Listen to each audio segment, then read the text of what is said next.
Hello and welcome back to my channel and welcome to this week's Tuesday review video. This week's video is going to be a lot different than I originally planned on it being. So the Urban Decay Naked Skin Foundation has gone on sale at Sephora a couple of times and I always regretted not buying it because Urban Decay is, in my opinion, one of the more expensive brands at Sephora that often doesn't get classified with the expensive brands. When I think expensive brands at Sephora, I think Marc Jacobs, YSL, that sort of thing. But I mean, a naked palette is like $70 Canadian. And this foundation is $53 Canadian. But like I said, it has gone on sale before. And this time it went on sale for $25. And I was like, amazing. So I bought it. And my plan was to do this video on it. And then I find out that the reason it's on sale is because it's being discontinued so that their newer version of it can come out. I hate when brands do that. I hate when they discontinue products to release a new and improved, or when they reformulate or whatever. Like, no, if it's popular, if it ain't broke, don't fix it. This is a holy grail foundation for a lot of people. People love this foundation. Why would you get rid of it and do it again? Why not just create a new line? Why not create Naked Skin 2.0 and see if people like that? Why get rid of the whole original line? So it's miffed. So because I bought a foundation and I can't return it, I don't think, because it's on sale and it's being discontinued, it feels dirty to return it, you know? We are going to review it, but we're also going to compare it to the new version of the foundation. So I obviously can't afford a $53 foundation. So this is my sample of the Urban Decay Stay Naked foundation, which is their 2.0 of the original Naked foundation. My Naked foundation is in the shade 3.25. The shade ranges on both of these foundations are really good. When I went to Sephora to get the sample of this, I was there so early and they were still putting up the display that the whole darker half of the collection hadn't even been put on display yet. They had spots for it, but they hadn't put it out yet because I was there literally the day that they put this in stores.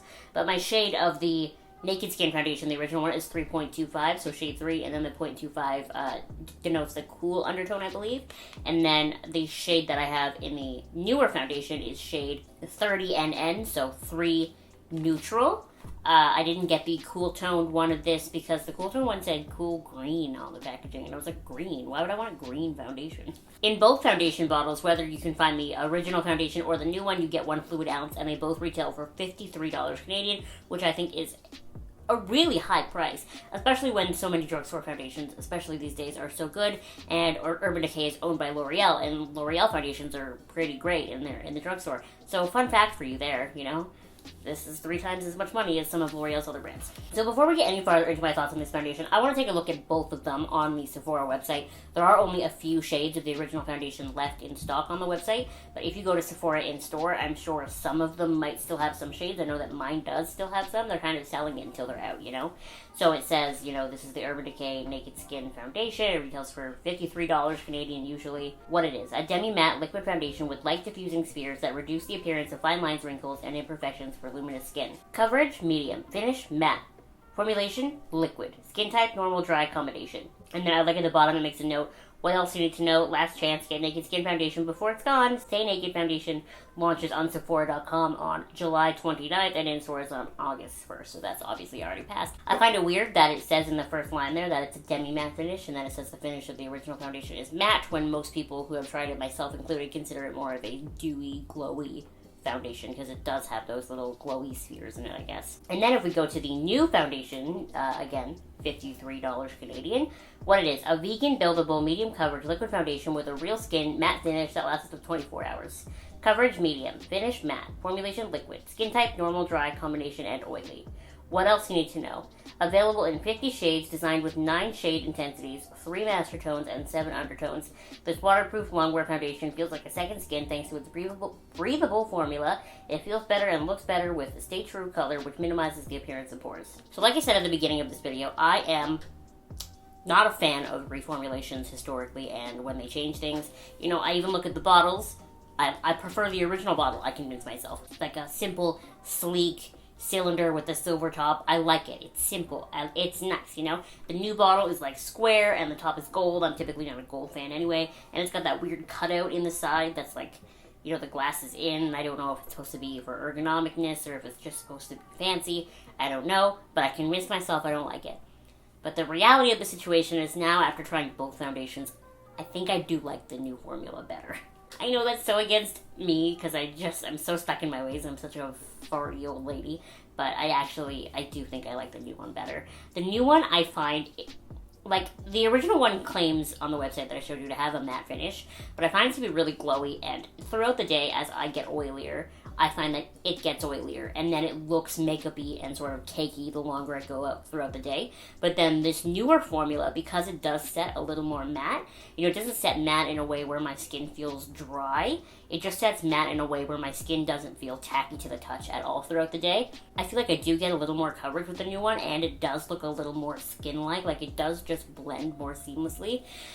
Typically with me, I do have to set my foundations with powder, and I feel like when I set the original Naked Skin with powder, it looks a little makeup-ier than I would like it to begin with, but I've just been kind of putting up with it, whereas I feel like the new one takes powder really well. I think maybe if my skin was drier, like maybe we can revisit this in the middle of winter, but I feel like if my skin was drier, I might like the original formula better than I do now. I still like it. It's still a good formula, but I just really prefer the new one because I feel like it does keep my skin looking good longer, whereas the original one looks okay, but it just kind of, it's not totally there for me. Like, there was a reason why I didn't buy it when it first came out, and I don't like to buy expensive foundations, but I have. I mean, look through my channel, I do own the fancy foundation. Like, I have bought expensive foundations. And there's a reason I never really jumped at this one, and it's just because something about it never really sat right on my skin, but the new one does.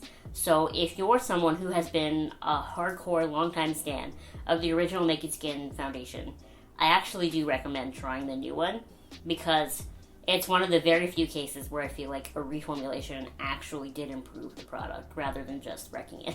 You might still like the original one better, like I said, especially if you have drier skin, it might sit with your skin better, but I just think that for someone whose, T-zone gets oily, this new one sits in my skin better and looks less oily and makeup-y throughout the day, and like here I am however many hours, 10 hours since I put my makeup on, and I feel like it's like if I had to go out, I probably wouldn't do anything. I would just fix my lipstick and my eyeliner and go, whereas when I wear the original Naked Skin, like I really want to blot and like repowder or something, because I just feel like my skin doesn't look as good as it could look.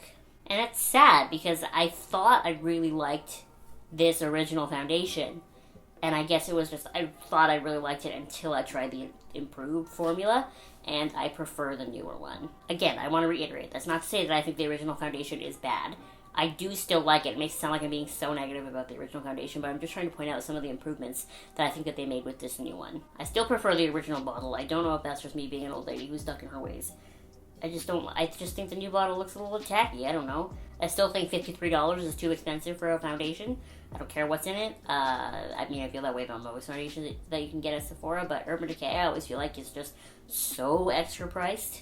But I really do like this new foundation. It is really nice. They didn't give me a very big sample pot. This morning when I was digging foundation out of the pot, like I felt like I was really getting my finger in there. Usually they fill it nice to the top, but this time I feel like they cheaped out on me a little bit. But if there was a sale or, whatever, what have you, I would definitely consider buying the newer foundation. I definitely can't afford it right now, but it's nice. I do like it. If you're near your local Sephora and they have your shade of the original foundation and it's only $25 compared to the original $53, I still definitely recommend buying it. That is a great price for a good foundation. You get a full-size bottle. It's high-end. Like, it's still great. I just do think that they did really, really good with the new one. So hats off to Urban Decay on that one. Anyway, thank you so much for watching this week's Tuesday review video. Make sure you give it a thumbs up and subscribe to my channel if you have not subscribed already. And I will see you next time. Bye!